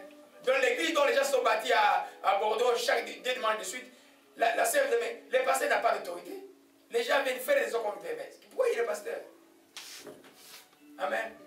Tu dois pouvoir sanctionner les gens. Tu vas pouvoir dire non, ça c'est dangereux, c'est mauvais pour votre vie. Alléluia. Amen. Hébreux 13, verset 17. Nous parlons un peu de l'autorité rapidement. L'Éternel est bon. L'Éternel est bon, que son nom soit béni. Il a dit ce n'est qu'un petit bobo, ce n'est qu'un petit bobo. Le Seigneur est grand. Alléluia. Hébreux 13. Gloire à Jésus-Christ. Verset 17. Nous voyons la cinquième caractéristique de Jézabel qui est la rébellion. C'est-à-dire qu'elle va confronter, s'opposer à l'autorité établie. Alléluia. Qu'est-ce que Dieu dit par rapport à l'autorité? Hébreux 13, verset 17. On est là, nous tous? Oui. Est-ce qu'on peut lire, nous tous? Obéissez à vos conducteurs, ayez pour eux la déférence, car ils veillent sur vos âmes, comme devant en rendre compte, qu'il en soit ainsi, afin qu'il les fasse avec joie, non en gémissant, ce qui vous serait d'aucun avantage. Alléluia. Amen. Que ce soit dans la famille, c'est simplement l'autorité de la famille, c'est le papa de la famille. C'est l'homme de la famille. C'est le chef de la famille. Le mot est qui chef, c'est chef, il n'y a pas autre chose. C'est un chef comme Jésus est chef. Alléluia. Amen. Si quelqu'un désobéit à l'autorité, c'est pas bon. Je ne dis pas que tout le monde qui a l'esprit de rébellion a l'esprit de Jézabel. Mais l'esprit de Jézabel, parmi les caractéristiques, c'est un grand démon. C'est un géant. Parmi les caractéristiques qui les caractérisent, il y a aussi la rébellion. Généralement dans l'église. Parce que si Jézabel à l'église n'arrive pas à contrôler l'église, n'arrive pas à avoir une frange de gens qui le suivent, Jézabel va s'opposer d'une manière qui vont vous étonner. Et je vous ai dit que l'esprit de Jézabel, dans la vie d'un homme, l'homme ne vivra pas longtemps, il va mourir avant l'âge. Dans la vie d'une femme, il va rester là jusqu'à l'extrême vieillesse. Vous pouvez avoir des Jézabel à l'âge de 80 ans, il n'y a pas de problème. À moins que Dieu ne la jette au lit et ne prenne sanction. Alléluia. Ou que la personne se répande. Alléluia. Amen. Amen. Nous comprenons cela. Hébreux 13, verset 1, 2, rapidement. Et nous allons, je vais un peu rapidement là parce que j'ai beaucoup de choses à nous dire aujourd'hui. Le Seigneur est bon. Gloire à Jésus-Christ, que son nom soit sanctifié et soit béni en ce lieu. Gloire à toi, que ton nom soit béni. Amen, amen. Amen. Frère Jimmy, vérifie si les autres profitent aussi de l'enseignement. Gloire à Jésus-Christ. 1 Romains 13. Amen. Dit ceci au verset 1. Nous sommes là nous tous. Nous pouvons le lire nous tous. Romains 13, j'attends, je vous attends. Romains 13. Gloire à Jésus-Christ. Verset 1 à 2. Ça c'est des textes vraiment très très importants dans les temps où nous sommes dans les temps de la rébellion. Où l'esprit de la rébellion est tellement fort dans le monde. Amen. Amen. Romains 13, verset 1 dit que toute autorité, que toute personne soit soumise aux autorités supérieures, car il n'y a pas d'autorité qui vient de Dieu, l'autorité qui existe a été instituée par Dieu. Celui qui s'oppose à l'autorité résiste à l'ordre que Dieu a établi. Ceux qui résistent attireront sur eux-mêmes une condamnation sur eux-mêmes. Alléluia. Amen.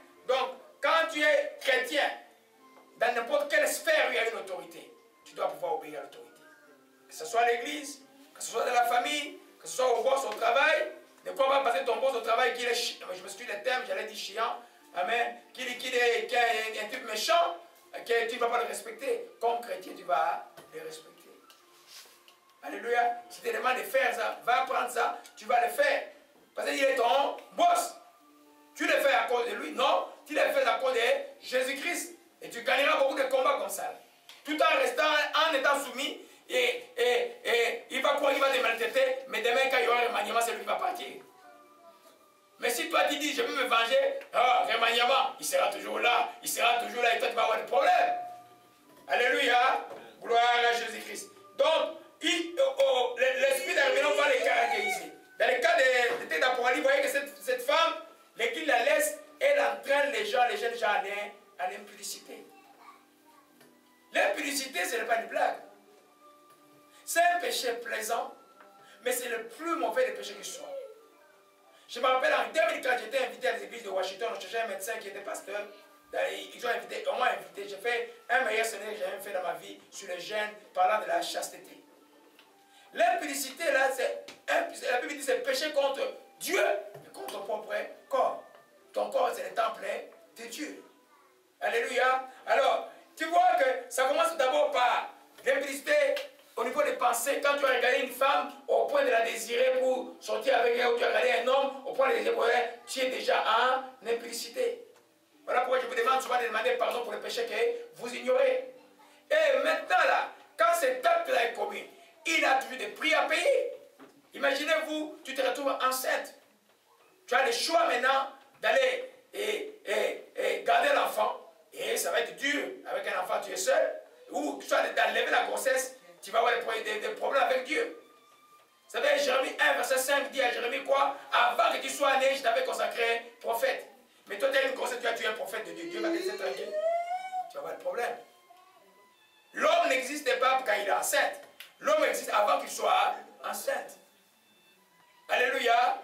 Amen. L'impudicité a tué beaucoup de gens. Il y a beaucoup de gens qu'on a qui sont allés tuer les autres hommes parce que la femme a commis adultère ou quelqu'un sorti avec sa femme. Et d'abord, mes bien-aimés, je vous dis là, n'essayez pas, même dans toutes les cultures du monde, on sait que sortir avec une femme d'autrui, tu as un malheur qui va t'arriver, qui t'éloignera jamais de ça. Dans le prophète c'est écrit, si tu veux que le mal habite constamment sur toi, essaie de faire ça. Ceux qui sont stupides, le font. Alléluia. L'impudicité, c'est quelque chose de très, très grave. Alors qu'une femme vient dans l'église, dit aux jeunes gens, par exemple, qui vivent. C'est ça la doctrine, hein. Aujourd'hui, j'actualise la doctrine de l'impudicité aujourd'hui. Vous n'êtes pas marié, c'est bon, écoutez. Vivez tranquille, c'est bon, c'est pas grave. Dieu va comprendre. Non, on va se marier dans 10 ans, on s'observe si on se connaît. En tout cas, vous faites tout ce que les mariés font. Si vous mourrez ce jour-là, vous allez où? En enfer. Tout droit. Alléluia. Voyez un peu. L'impudicité aujourd'hui, moi j'ai travaillé comme spécialiste dans les sida. J'ai vu de belles femmes. Je vais vous raconter l'histoire. Je faisais le contrôle médical à une compagnie qui s'appelle BCZ, c'est une banque au Congo, je ne sais pas comment ça s'appelle maintenant. Et puis, je faisais le cadre, j'avais les résultats, c'est moi qui annonçais les résultats des sida au cadre et tout ça, à tout le monde, à tous les employés. C'était des compagnies, on faisait une corde, qui est Itex Africa et BCZ. Alors, il y a un gars de ma province, je l'ai vu dans mon quartier. Et c'est là où il était mon oncle à Yolo, avec une fille. J'ai dit, mais moi je suis enfant de ce quartier-là est pourri. La plupart des filles sont séropositives. Il me dit dans ma langue là, oh non, c'est rien là, moi c'est pas pour moi ces choses-là. Il est venu avec sa femme, avec 7 enfants à l'époque. On a fait le contrôle médical. J'ai encore son nom là. On a fait le contrôle médical, c'est ok. Alors maintenant, moi j'étais en voyage, quoi, j'étais où là? Je sais pas, j'étais en Italie, quelque chose comme ça, dans des congrès. Il y avait un médecin, Dr Kalamba, qui m'avait remplacé. Et puis, il est venu, il dit non, moi je suis l'ami de Dr Kaseka. Est-ce que vous pouvez faire le contrôle médical là-bas à mon deuxième bureau? C'était pas permis de faire. Même nous, dans les cas de recherche, j'avais un volet de recherche où je voulais voir le comportement de ces deuxième bureaux là parce que c'était un fait social au Congo. Donc on a fait le test de la deuxième femme. Les résultats étaient positifs. Alors quand j'ai vu le monsieur là, j'ai dit, moi quand je t'avise là, tu es brûlé par le feu, je te dis ça en face. Toi, je ne vais pas annoncer les résultats comme avec diplomatie. Je lui ai dit, mon frère, j'étais son nom, ta femme là, ta fille de l'Oyo là, elle est séropositive. Il allait tomber dans le bureau, dit que je fais quoi? Il dit, il n'a rien à faire, tu attends, on vient de faire ton contrôle médical, tu vas attendre 3 mois avant que je fasse encore un autre test. Il ne pouvait plus conduire, suivait partout où j'allais. Hein? Mais bien aimé, là, l'impudicité est dangereux. Dieu merci pour le cas de cet homme-là. Quand on a fait les tests, il était négatif. Il est devenu un homme très, très sérieux. Amen. Vous entendez toute forme de maladie. Et maintenant, la maladie spirituelle. Les démons que vous pouvez accumuler par l'impudicité. Mais c'est grave. Tu vas sortir avec le fil d'un grand franc-maçon. Toutes les malédictions ne passent chez toi. Tu vas sortir avec quelqu'un qui a la société dans la famille. La société n'est pas chez toi. Tu vas sortir avec quelqu'un qui a comme malédiction. Ou même trans. Tu vas en Amérique latine avec quelqu'un qui a des ancêtres Inca. L'histoire des Inca pas chez toi. Mais ce n'est pas des blagues, l'impudicité. C'est pourquoi la Bible dit que les impudiques ne verront pas le royaume de Dieu. Aucun idolâtre, aucun impudique. Alléluia. La Bible dit de fuir l'impudicité. C'est le péché, on dit, quand tu le vois là, tu fais quoi? Tu t'étales. Fuir, ça veut dire quoi? Fuir. Tu te dis, bah, moi, je suis le frère nice. Je vais aller voir ma soeur, puis tu manges un peu. Il y a un peu de vin. Oui, je mange un peu de vin. Mais après, le vin va mordre comme le serpent. Et tu te retrouves dans les trous avec la soeur. C'est grave. Après, oh, qu'est-ce qu'on a fait, Seigneur? Pardon, Seigneur. Ce péché volontaire a un prix à payer sur cette terre. Tout péché volontaire, tu vas payer un prix sur cette terre. Parce que volontairement, tu es allé vers le mal. Le Saint-Esprit a dit, mon fils ne va pas, mon fils ne va pas. Toi, je croyais que j'étais fort. Mais il n'y a pas de gens forts dans cette matière-là. Amen. Alléluia. Amen. Amen. Tu vas dire, mais pourquoi le pasteur va prier pour les gens? Je vais vous dire mon secret parce qu'il n'y a pas de secret dans la Bible. Je ne peux pas aller à une femme, à la maison d'une femme si je ne suis pas en gêne pour aller prier. Non. Il ne faut pas jouer avec ces choses-là. Alléluia. Amen. Amen. La même chose pour le fils, pour les hommes, et tout ça. Et non, faisons attention. Quand la Bible dit, fouiller l'implicité, il faut la fouiller. Alléluia. Imaginez maintenant qu'une personne vient à l'église. Non, parce que laissez dans les églises ici à Montréal. Je suis écoutez nos frères québécois. Laissez-les peut-être qu'ils vont se marier. Donc les gens se rencontrent dans l'église, on chôme à l'église. C'est mon copain. Mais mon copain est tabou à l'église. Ça ne peut pas exister. C'est un anathème, c'est une malédiction, c'est une nausée. Ça ne peut pas exister. Copain, copine. Non. Ça c'est le monde là. Vous faites quoi? Copain, copine, faites quoi? Hein, que Dieu va tolérer. La tolérance, je dis que Dieu est la tolérance par rapport au péché demeurera nul. Zéro. Omaroshika Malakaya. Alléluia. Gloire à Jésus-Christ. Omoshika Maromashika Malakaya. Que son nom soit béni et soit exalté. Omoshika Marokamanakaya.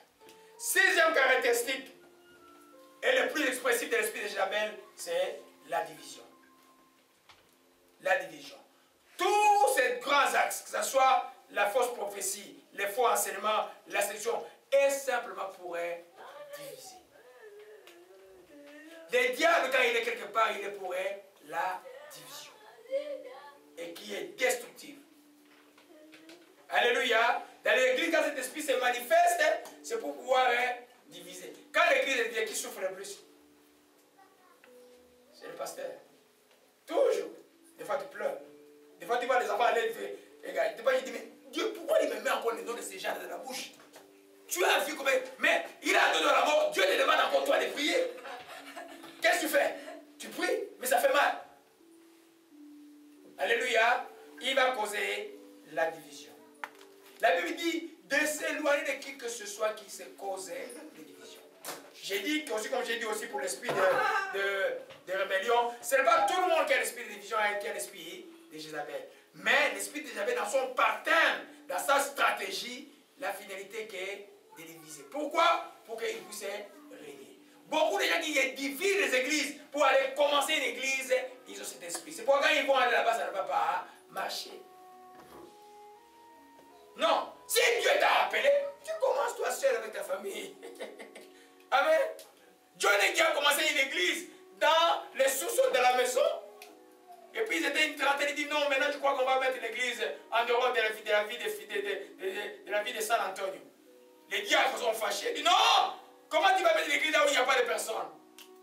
Il a dit, ok, si vous êtes fâchés, vous pouvez partir, c'est votre problème. Moi je vais mettre l'église là-bas. aujourd'hui, la vie de San Antonio a dépassé l'église. Et l'église, c'est une grande église de 18 membres. Voyez un peu? On ne discute pas la vision de quelqu'un vraiment qui est appelé de Dieu. Parce que c'est lui qui voit loin. On ne discute pas de ça là. Alléluia. J'appelle le Seigneur à contrecarrer la vision pour que les gens restent toujours dans le même temps, revenir sur la même chose tout le temps, tout le temps, tout le temps, tout le temps, tout le temps, tout le temps, tout le temps, tout le temps. Alléluia. Gloire à Dieu. Alors dans Jude 4, verset 19. Jude. Une question juste pour vous. Je vois qu'on est vraiment on est trop monté là. Gloire, le Seigneur est bon. Jude, c'est qui? Qui connaît Jude? Jude, c'est qui? Jude, Jacques, c'est le frère de Jésus. Alléluia. Jude, c'est le frère de Jésus-Christ. Amen. Gloire à Jésus-Christ. Voilà ce qu'il écrit. Au verset 4. Quand il s'est glissé par nous, certains hommes de la connaissance de Christ depuis longtemps, des impies qui cherchent la grâce de Dieu en dissolution, qui réunit notre Seigneur de Jésus-Christ. Je vais vous rappeler, à vous qui êtes fort bien, à vous qui savez fort bien ces choses, le Seigneur, après avoir sauvé le peuple, l'avait tiré d'Égypte, il fit ensuite périr les incrédules. Amen. Il s'est glissé parmi vous certains hommes. Voyez un peu au verset 12. Amen. Ce sont les écueils dans vos agapes qui, faisant impudemment bonne chair, se repaissent eux-mêmes sur des lieux sans eau, poussés par les vents, les arbres d'automne sans fruits, deux fois morts, déracinés, des vagues furieuses de la mer, rejetant les cubes par leur impudicité, des astres errants auxquels l'obscurité des ténèbres est réservée pour l'éternité. Verset 16, ce sont des gens qui murmurent, qui se plaignent de leur sort, qui marchent dans leur compatisse, qui ont la bouche des paroles hautaines, qui amènent les gens par motif d'intérêt. Verset 19, ce sont ceux qui provoquent les divisions, hommes sensuels n'ayant pas l'esprit. Homme sensuel, ça ne signifie pas homme sexuellement sensible. C'est-à-dire homme marchant par la vue. Amen. N'ayant pas l'esprit. Ce sont qui causent des divisions. Amen. Vous voyez que beaucoup de gens qui défient des églises, c'est souvent l'esprit de Jézabel qui est à la base. C'est pourquoi après ils ont des problèmes très compliqués. Une église, quand tu vas prier, tu as jeûné, si tu veux partir, demande qu'on te bénisse, tu pars. Tranquillement. Et un pasteur qui craint Dieu va te bénir, tu vas partir tranquillement. Une église, on n'a même pas les gens comme dans un club. Moi, à l'époque où l'église, on était là, 3/4 des gens presque. Peut-être la moitié des gens, je peux dire, sont venus par moi. Mais quand je suis parti seul. Quand j'ai dit au pasteur, l'église du Canada, je ne suis pas d'accord avec les doctrines de l'église du Canada, mais je ne vais pas te connaître juste pour les gens, je vais partir seul avec ma famille. Comprenez un peu. Les choses de Dieu, il ne faut pas jouer avec. Alléluia. Gloire à Jésus-Christ. Alors Jude là montre que si j'entre en profondeur dans ce texte, on va il dit c'est des gens qui murmurent, qui se plaignent de leur sort. J'espère que vous allez voir aussi, va murmurer, va se plaindre. Dans cette division-là, ce qui nourrit la division, c'est le plainte, non? Quand les gens se divisent quelque part, et c'est là où se fait, quand même une division, dans n'importe quel contexte, familial ou quelque chose, quand il y a une division, est-ce que les partis se taisent? Non, ils se plaignent. Les plaintes nourrissent la division. Murmure, nourrissent la division tout le temps et tout le temps. Alléluia. Gloire à Jésus-Christ. Et son nom soit béni. Amen. Je courais un peu parce que je voulais arriver à quelque chose. Amen. Alors nous avons parlé de la séduction. C'est là que je voulais vous parler profondément aujourd'hui dans les 20 minutes qui restent. Alléluia. Jézabel va agir par la séduction. La séduction, c'est quoi? La séduction, c'est faire quelque chose ou avoir une attitude envers les gens pour les avoir de ton côté. Amen. Pour les avoir de ton côté. Pour les aveugler, qu'ils ne voient pas qui tu es, pour qu'ils soient de ton côté. Alléluia. Amen. Alors, vous voyez que le maître séducteur, c'est le diable. Amen. Il a séduit Ève et il nous a eu, et le péché est entré dans le monde. Alléluia. Alors, on peut dans Ézéchiel 23. Ézéchiel 23. Gloire à l'agneau. Que son nom soit béni. Oh, ça va nous prendre 3 dimanches. Hein? Gloire, ça va nous prendre 3 dimanches. message est arrivé jusqu'à Noël, j'ai l'impression. Amen. Nous voyons le troisième axe, Jézabel, qui est la séduction. L'Ézéchiel 23 nous parle, c'est juste, je dirais, une image. Dieu appelle Israël et Samarie, ils appellent Israël et Samarie Ohola, ils appellent Samarie Oholiba. Ohola, ça veut dire pour sa propre femme, et puis Oholiba veut dire la femme de la tante. Ohola, c'est dit pour sa propre femme, sa propre vie, ta propre manière de faire. Samarie faisait ce qui lui plaisait. Oholiba veut dire la femme de la tante, la femme qui est dans la maison. Alléluia. Je ne vais pas entrer dans cette langage prophétique aujourd'hui. Je vais juste vous montrer au verset au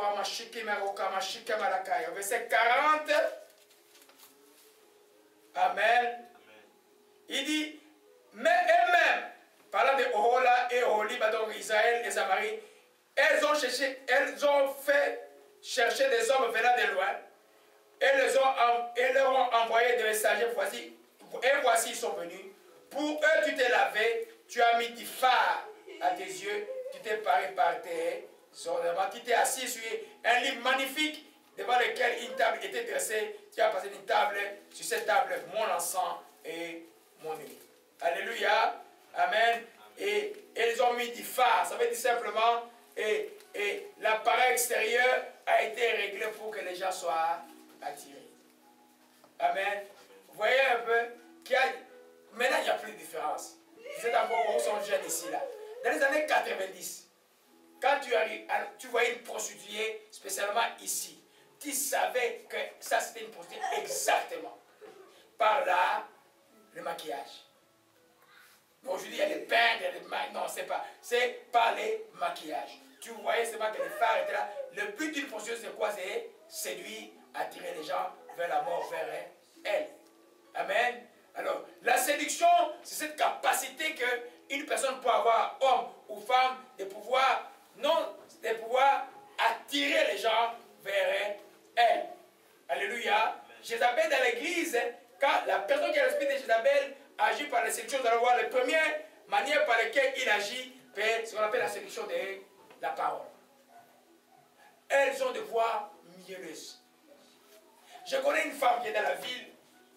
Je sais qu'elle a possédé l'esprit de Jézabel. Et dans une église dont j'étais le nom. Mais sa voix, quand tu l'écoutes, tu vas voir que c'est la voix de Déborah. Une petite voix douce, tu ne peux pas imaginer. Tu vas voir que la personne la plus gentille, j'en connais encore une autre aux États-Unis. Quand tu entends la voix, tu dis, mais il faut que je pose la question, mais c'est toi ou c'est une jeune fille que j'ai entendue là-bas? Oh non, c'est moi. Quand tu entends la personne, elle va dire, comment ça va? Tu vas sentir que la voix est mielleuse. Mais au fond de la personne, tu vas voir la voix va changer. Alléluia. Tu comprends cela? Amen. Donc, par sa voix, tu peux connaître qu'il y a quelque chose qui ne va pas. Il n'y a que ceux qui peuvent comprendre les choses qui peuvent dire, pourquoi il a cette voix-là? Mais hier, comment il était cette voix? Mais pourquoi aujourd'hui il a cette voix-là? Pourquoi il a cette voix aujourd'hui? Demain, sa voix était, hier, la voix était différente. Donc, pas une voix, pas douce, mais une voix doucereuse. Il y a une différence entre la douceur et ce qu'on appelle être doucereux. Doucereux, c'est fait à un but. On change sa voix pour un but. Ma sœur bien-aimée, les deux femmes là qui étaient à l'église, on était arrivés, il appelait tout le monde. Bien-aimé, bien-aimé Laurent, bien. Nous, et puis nous là, si à l'époque on était des bébés spirituels, on a dit, on commence à les appeler, oh, t'as ma bien-aimé, voyez, les bien-aimés sont là. Amen. Tu ne peux pas discerner. Est-ce que c'est mauvais d'appeler les bien-aimés? Non, Paul appelle déjà bien-aimé. Mais vous sentez que derrière ce mot, il y a quelque chose qui n'est pas normal. Quand tu sens ça, sois prudent. Alléluia. Par la séduction de la voix. Proverbe 7. Proverbe 7 est hermétiquement surprise. Oh, levez-vous maintenant, levez-vous maintenant, la paix est là.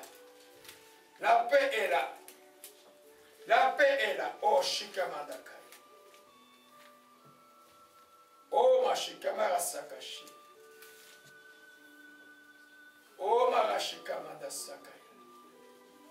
Alléluia. Amen, amen. À partir du verset 5, je vais vous lire une histoire. Amen. À partir du verset 4. Dis à la sagesse, tu es ma soeur. Appelle l'intelligent mon ami. Pour que te présentes de la femme étrangère, de l'étranger qui emploie les paroles doucereuses. J'étais à la fenêtre de ma maison, j'ai regardé vers mon treillis, j'ai aperçu parmi les stupides, j'ai remarqué parmi les jeunes gens un garçon dépourvu de sens. Il passait dans la rue près de l'angle où se tenaient ces étrangers. Il se dirigeait lentement du côté de sa demeure. C'était au crépuscule, pendant la soirée, au milieu de la nuit et de l'obscurité. Voici, elle fut abordée par une femme ayant la mise d'une prostituée, la ruse dans le cœur. Elle était bruyante et rétive. Ses pieds ne restaient pas sur sa place, tantôt dans la rue, tantôt dans les places. Et près de tous les angles où elle était aux aguets, elle a saisi, il a passé, elle dit d'un air affronté: je devais faire un sacrifice d'action de grâce. Aujourd'hui, j'ai accompli mon vœu. C'est pourquoi je suis sorti devant toi pour te chercher. Je t'ai trouvé. J'ai orné mon lit de couverture de tapis de fil d'Égypte. J'ai parfumé ma couche de myrrhe dans l'ouest de Siloam. Viens, enivrons-nous dans mon jusqu'au matin. Livrons-nous au joyeusement volupté, car mon mari n'est pas à la maison. Il est parti pour un voyage lointain. Et il prit avec les sacs d'argent. Il reviendra à la maison de nouvelle ligne. Et les quoi? Les séduisit à force de quoi? Des paroles. Amen. Tu n'as pas besoin, tu vois quelqu'un te prononcer beaucoup de paroles mielleuses et loin de toi. L'homme ou la femme, tu parles à quelqu'un, tu parles 2, 3 phrases, ça suffit. Toutes les paroles, je t'aime, tu es ma douce, et maintenant, pourquoi je te vois, papa? Oh, mais pourquoi tu la vois pas? Si tu la vois pas, tu la vois pas. Toutes ces grandes paroles pendant longtemps. À moins qu'il s'agisse d'un enfant qu'on ne voit pas. Mais c'est juste des Nicolas de réalité. Tu bénis simplement. Amen. Si tu vois quelqu'un qui met tout le temps dans un voyez, il dit les paroles du Seigneur. Le jeune homme a vu une femme qui lui a dit, il a dit des choses et puis il a mené tout droit vers la mort. Amen. Cette capacité est forte. Vous allez voir ça. Ces gens vont dire, Père gentil, viens manger chez moi. Je t'ai préparé ceci. Plein de choses. Mais finalement, le but c'est que tu tombes dans le piège. Je ne dis pas qu'il ne faut pas être gentil avec les sœurs. Je ne dis pas qu'il faut pas agiter les frères. Vous pouvez vous inviter, il n'y a pas de problème. Mais soyez toujours à 2 ou à 3. C'est ce que je conseille toujours. Je ne dis pas ça.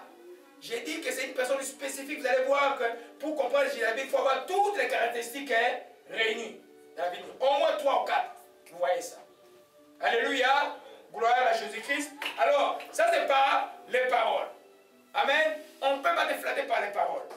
Un chrétien ne fait pas attention aux paroles qu'on lui dise des merveilleuses. Dites des paroles merveilleuses à qui? À Dieu. Nous disons gloire à Dieu. Qui me dit quelque chose de bon, c'est gloire à Dieu. Amen. Deuxième aspect de séduction de cet esprit, elle va séduire par son appareil extérieur. On a vu du phare, un maquillage outrancier, et puis on va voir aussi que aujourd'hui là, l'habillement, le bijou jusque là. Amen. Vous voyez un peu les bijoux, c'est comme si on allait dans une fête de mariage. Même les fêtes de mariage ne sont pas comme ça là. Trop extravagants. Amen. Je ne reviens pas sur les pantalons serrés. Vous connaissez mon créneau là-bas. Les pantalons serrés, c'est la nudité dehors. Dieu est contre cela. Dieu va juger cela. Amen. Vous avez tous suivi la vidéo de Sœur Marguerite, non? Mais beaucoup d'entre vous, c'est comme si vous ne l'avez pas suivi. Hein? Beaucoup, c'est comme si vous ne l'avez pas suivi. Amen. Qu'est-ce qu'elle a dit par rapport à arriver à l'église à temps, par exemple? Si vous arrivez à temps à l'église, 15 minutes avant, les gens sont là de vous bénir. Hein? Réalisez, le suivez encore, si vous croyez à ce que cette sœur-là a dit. Alléluia. Amen. Gloire à Jésus-Christ. Par les appareils extérieurs, l'habillement extérieur, tout ça pour que, quand par exemple elle est confrontée, que l'autorité qui regarde et puis devient, ma soeur, ne fais plus ça, hein? C'est pas grave. Ne fais plus ça, c'est pas grave. C'est fini. Quand l'autorité spirituelle commence à dire, ne fais plus ça, c'est pas grave, je t'appelle à gagner les terrains. Ah, c'est elle qui m'a provoqué, parce que Dieu dit ce qu'il a fait. Oh, ma soeur, tu es chrétien ou pas? Dieu dit, pardonnez-vous réciproquement. Alléluia. Amen. Amen. Donc, par les bijoux bijoux, extravagance, les habits qu'on dit, généralement aujourd'hui on appelle les mots sexy. C'est ça, hein? Oh, c'est sexy, mais c'est diabolique. Tout ce qui est sexy et diabolique fait référence à une impudicité. Une impudicité souvent dépensée déjà. Alléluia. Vous allez voir, c'est une femme qui va prophétiser, c'est une femme qui va voir des révélations, mais quand vous la voyez habillée, vous dites, oh, il y a quelque chose qui ne marchait pas. C'est une femme qui va prophétiser, qui va dire, mais les soucis des choses de ce monde-là, l'argent, le truc, c'est une préoccupation énorme. Je dis non, c'est pas normal. Les 7 femmes ne sont pas comme ça. Vous voyez un peu? C'est une femme qui va prophétiser et tout ça, mais quand il y a un problème d'argent, à la maison, elle perd toute la boule et puis, oh, le mari, bon, c'est comme ça, moi je sors, moi je vais aller chercher ailleurs. Alléluia. Amen. C'est pas une esprit. Isabelle, si pour que tu dis un chrétien sérieux, ne peut pas se cacher, tu vas les détecter directement. Par la parole extérieure. Alléluia. C'est pour vous voyez dans 2 Rois 9, verset 30. Quand Jéhu est arrivé, oh, elle était pour lui dire, je vais me faire belle et puis je vais envoûter les petits. Il a dit, hé, toi le nouveau Zimri. Mais Jéhu était déjà reçu l'onction de Dieu. J'ai dit que Isabelle, c'est celle l'onction de Dieu qui peut les détruire. Jéhu a fait quoi? Il a tué. Alléluia. Gloire à Jésus-Christ. Oh, allez sur YouTube, il y a plein d'Isabelle. C'est des faux prophétesses. Vous voyez la manière de la personne est habillée. Tu vois, je dis, mais oh, je m'excuse d'avoir là, on dit mon ganji. Mon ganji, c'est le masque africain là. Ils ont aussi des phares, non? Qui a déjà vu le bon ganji ici? Qui connaît un peu les masques africains? C'est comme du bois, on a dessiné comme un homme, comme ça là. Vous voyez un peu? Alléluia. C'est très facile de démasquer cela. Alléluia. 4e caractéristique, Jézabel va séduire à travers les cadeaux. Va utiliser la voix qu'il a pour faire beaucoup de cadeaux. Beaucoup. Alors les jeunes loin de Dieu, beaucoup de cadeaux, hein, c'est bon là. La Bible dit au prophète, n'aimez pas les cadeaux. Je ne dis pas que vous n'avez pas donné les dons à l'église, donnez les dons à l'église. Mais les cadeaux là, quand vous me faites un cadeau personnel, je mets ça toujours au moulinex tout les temps. Je laisse là, je prie. J'ai des cadeaux qui ont disparu dans mon sac. Disparu, volatilisé. Il ne faut pas jouer. Alléluia. Amen. Et vous n'aimez pas aussi les cadeaux tout le temps. Noël approche. Oh, si on ne m'a pas fait un cadeau, je suis triste. Non. Les bons cadeaux, juste mon anniversaire, les meilleurs cadeaux que je peux avoir aujourd'hui. Que Saint-Esprit me donne quelque chose de merveilleux. Que vous, cette parole que j'enseigne, puisse être une bénédiction pour vous. Alléluia. Gloire à Jésus-Christ, que son nom soit béni. 1 Corinthiens 13, vous voyez comment est-ce que, par les cadeaux, comment est-ce qu'elle enfreint la loi de Dieu. Donc par les cadeaux, il va montrer qu'elle a l'amour envers les gens. Amen. Viens, il n'y a pas de problème, viens chez moi. Il n'y a pas de problème, tu vas dormir chez moi, il n'y a pas de problème. Et tout ça. Oh mon cocher, je crois que je parle à quelqu'un là. Amen. Gloire à Jésus-Christ. Amen. Amen. Alors, 1 Corinthiens chapitre 13. Ce n'est pas parce que quelqu'un te fait des cadeaux que nécessairement qu'il est t'aime. Vous m'écoutez? Ce n'est pas parce que quelqu'un te fait des cadeaux, c'est que nécessairement qu'il t'aime. Il y a des cadeaux qui sont des pièges, même pour l'onction de Dieu. Amen. Nous avons vu les ministères de certaines missions congolaises ont été terminés ici à Montréal. Ils sont arrivés ici, j'étais les noms parce que c'était des gens qui sont déjà morts. Ils sont arrivés ici avec un monsieur qui s'appelait, qui vient de mourir aussi, tu vois, il est en enfer aujourd'hui. Et qui est un fameux millionnaire ici. Chaque fois, il donnait un cadeau à un musicien congolais qui était très prolifique à l'époque. Il est arrivé ici, le monsieur a donné l'argent, le ministère est fini. Même notre église où on était là, il a déposé un billet de $1000 à l'offrande. C'est là où le problème de l'église a commencé. Et les gens ne peuvent pas. C'est pourquoi on prie pour les offrandes sérieusement. Alors, Dieu va faire les cadeaux pour rendre les gens subjugués par là et vous rendre redevable. Quand quelqu'un te donne un cadeau pour que tu lui sois redevable, est-ce que c'est l'amour? Non. Non. C'est pas l'amour. Écoutez ce que la Bible dit. Maintenant, il dit, quand je distribue tout mes biens pour la nourriture des pauvres, quand je livrais mon corps pour être brûlé, si je n'ai pas la charité, cela ne me servirait à rien. Amen. Donc quand tu donneras, tu vas même brûler ton corps, mais si Si tu n'as pas l'amour, tu donnes le bien aux gens. Si tu le fais pour un gain après, si tu le fais pour contrôler, comme Jézabel le fait pour contrôler la vie des gens après, cela te sert à rien. Elle va faire beaucoup de bien. Je vous dis, ce n'est pas une question pour vous de ne pas aider les frères qui ont un problème. Donner des cadeaux quand vous êtes bien, il n'y a pas de problème, aider les gens. Amen. Mais ça vous aide à voir, il y a certains cadeaux de certaines personnes, c'est pour vous tenir en laisse. Et souvent, quand l'Esprit de Yahweh a dit l'église, cette personne a l'argent, par exemple, il paye tout à l'église. Les pasteurs n'ont plus de propriété. Les familles comme ça, là, ils payent tout à l'église dans nos pays, là, même aux États-Unis. Ils payent tout à l'église. Les pasteurs n'ont plus d'autorité. Quand même les enfants font une bêtise, les pasteurs n'ont même pas l'autorité de répondre à l'enfant parce qu'il dit, si je reprends cette famille, ils vont quitter l'église et moi, les bâtiments, demain, je vais payer. Comment? C'est grave, ça. C'est très réel et très, très commandant. Ah, j'ai tel frère, ils sont là, ils travaillent, ils donnent le bon poste, ils donnent beaucoup de dîmes à l'église, ils marchent mal, et bien ils veulent contrôler l'église. Oh, moi je préfère prier dans un coin de la rue là, ou dans la rue, que quelqu'un puisse contrôler ma vie pour que je vais à l'enfer demain. Alléluia. Gloire à Jésus. Nous comprenons mes bien-aimés. Amen. Il donnera beaucoup de cadeaux pour vous rendre les gens redevables. Quand il devient redevable, la personne a un contrôle sur toi.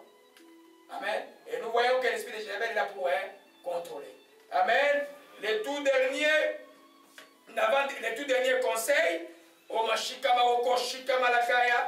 par des conseils mal appropriés, contraires à la volonté de Dieu, il va écarter les enfants de Dieu dans les chemins de Dieu. Amen. Vous savez, la parole de Dieu, soit tu la prends totalement, soit tu la rachètes. Quand tu commences à ajouter des mains, tu choisis des versets dans la Bible, il y a un problème. Un chrétien ne doit pas sortir là. Même si ça me frappe là, il dit, je le prends. C'est ta parole, moi je vais être de ton côté. Alléluia. Des mauvais conseils, des conseils mal appropriés. Un exemple. Vous voyez, j'ai donné l'exemple. Ah, les frères et les sœurs déjà sont dans le concubinage. Et puis maintenant tu dis, ah, vous êtes des chums. Mais il n'y a pas de problème, vous pouvez continuer, je vais expliquer au pasteur, vous pouvez continuer à venir à l'église comme ça là. Quand vous allez vous salir, vous allez vous marier. Non. Comment ça se passe avec moi si vous vivez comme ça? Vous venez. Je vous dis, vous avez donné votre vie à Jésus-Christ, séparez-vous. L'autre va dans sa maison, va dans ta maison, et nous cherchons la volonté de Dieu après. Si vous croyez que vous allez vous marier, faites les choses en ordre et mariez-vous. Jézabel m'a dit non, c'est pas grave. De toute façon, ils vivent déjà ensemble. Bon, vivre ensemble, Dieu a dit vivre ensemble, c'est la volonté de Dieu. Non. Vous vivez en impudicité. Amen. Des conseils mal appropriés. Et des enseignements comme non, si la personne ne vient pas vers te demander pardon, mais tu la laisses, tu n'as pas à les pardonner. C'est des enseignements que c'est un secte d'enseignement. Que pour pardonner quelqu'un, il faut que la personne vienne te demander pardon. Ce n'est pas biblique. Tu vas être en enfer, alors que c'est lui qui t'a fait mal.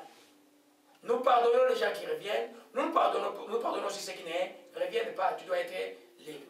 Amen. Il y a beaucoup d'enseignements comme ça là. Et oh, quelqu'un par exemple dit à quelqu'un, non, la musique du monde, c'est pas grave. Dans cette église là, quelqu'un te conseille à quelqu'un qui, non, est-ce que écouter la musique du monde quand on est chrétien c'est bien? Non, c'est pas grave.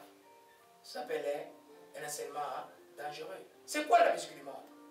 Qu'est-ce qu'il y a comme onction dedans? C'est l'onction diabolique. Amen.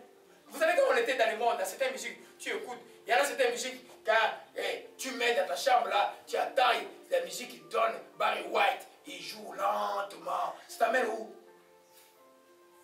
Vous comprenez un peu? Amen. Il y avait des musiques bien destinées par rapport à telle chose. Moi, je viens du monde là. J'étais du monde là. J'étais au Congo, mais je connaissais tous les États-Unis spirituels et musicales par exemple. La musique, je la connais très bien. Vous comprenez un peu? Amen. Alors, toutes ces chansons viennent, il y en a dans le sens des diaboliques. Les musiciens eux-mêmes allaient voir les diables. Il y a d'autres, simplement les paroles qui sont par l'honneur par Dieu. Vont t'inciter à faire quelque chose. Tiens, d'écouter une chanson qui dit de te venger. Eh, je t'ai vengé, vengé, toi, vengé. Tu vas te venger. On a Bible dit de ne pas te venger. Amen. Alors si quelqu'un vous dit que écouter la musique du monde, c'est rien. Non, ce n'est pas rien. Alléluia. Je suis très cautious, comme très prudent par rapport au rock chrétien. Je ne crois pas beaucoup à cette histoire des rock chrétiens. Je ne crois pas beaucoup à ça là. Je ne crois pas beaucoup à ça. Mais il faut faire attention. Alléluia. Parce que l'essence même du rock, ceux qui ont fait la promotion du rock là, c'était des gens qui avaient un pacte avec les diables. Il y a des beats qui sont des beats diaboliques. Alléluia. Amen. Donc, celui qui a cet esprit-là, pour les soucis de contrôle, il va te permettre de faire n'importe quoi, pourvu que tu aies le nom de Jésus dans la bouche. Non, c'est pas grave. Hein? Non, c'est pas grave. On a posé la question à un prédicateur aux États-Unis. Est-ce que, où vont les... Est-ce que tout le monde qui croit pas en Jésus va aller à l'enfer? Il a dit, ah non, non. Ça, c'est de la part de Dieu. Mais non, c'est clair. Quand tu n'as pas Jésus-Christ de Nazareth, tu vas en enfer. C'est la seule voie. Alléluia. Amen. Par les conseils mal appropriés, Jézabel va entraîner les gens. Dans les cas d'espèce, et pour offenser la loi de Dieu de manger des viandes sacrifiées, mais aussi entraîner les gens dans l'impudicité. Alléluia. Rapidement, 1 Corinthiens 5, verset 9, et nous allons commencer à clôturer. Ça va nous prendre 3 dimanches pour terminer cet enseignement et cette église. Et c'est elle qui marchait bien pourtant. Gloire à Jésus-Christ. 1 Corinthiens chapitre 5. Et les moyens mes à les pas de la robe là.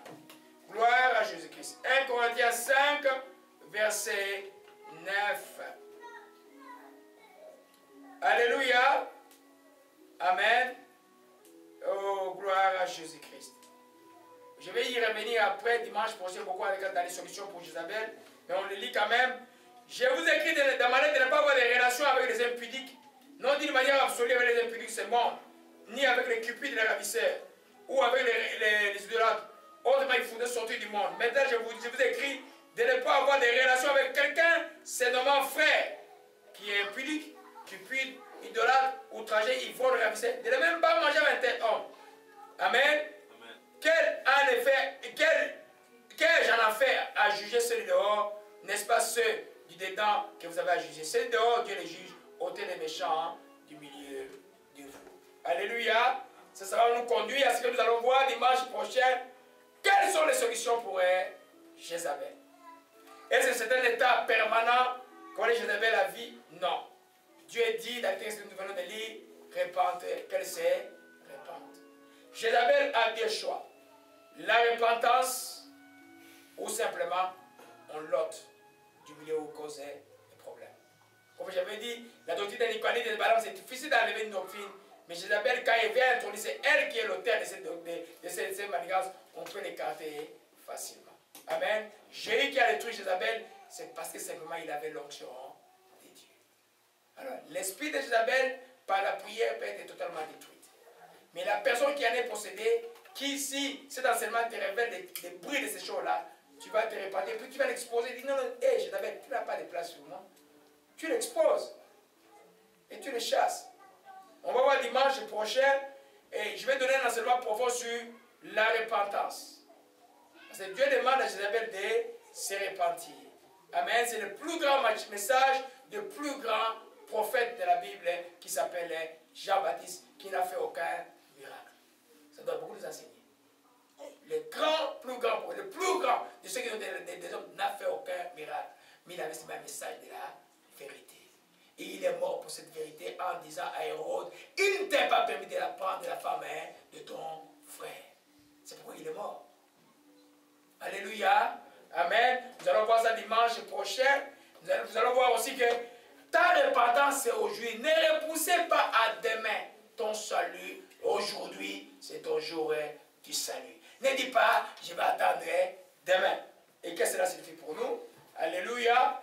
Et puis nous allons voir dimanche prochain encore un enseignement plus profond. Dans ce texte d'Apollinaire, la Bible, Jésus dit, pour ceux qui n'ont pas suivi la voie de Jézabel, retenez ce que vous avez. Dieu m'a enseigné comment tu retiens ce que tu as. Est-ce que tu as d'abord quelque chose? Pour retenir quelque chose, tu dois savoir ce que tu as. Amen. Alors, pour retenir ce que tu as, tu dois aimer cette chose, valoriser la chose. Sinon, tu ne vas pas la retenir. Voyez un peu. Tu vois, la Bible dit, mon peuple est détruit parce qu'il nous manque la connaissance. Si tu ne comprends pas les choses de Dieu, tu vas perdre. Il y en a même, Dieu a béni des choses merveilleuses, des dons merveilleux, mais ils sont encore en train de regarder RDI, des choses différentes là. Hein? Tu dois savoir ce que Dieu t'a donné. Alléluia. Ah, ça sera une bonne image pour ça. Seigneur, nous bénissons ton Seigneur et nous te rendons grâce.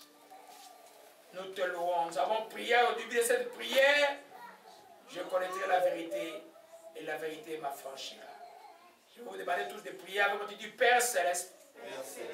Je rends grâce à ton Seigneur. J'ai écouté la vérité sur l'esprit de Jézabel. Seigneur, à cet instant ici, je m'adresse et j'expose Jézabel, esprit de Jézabel.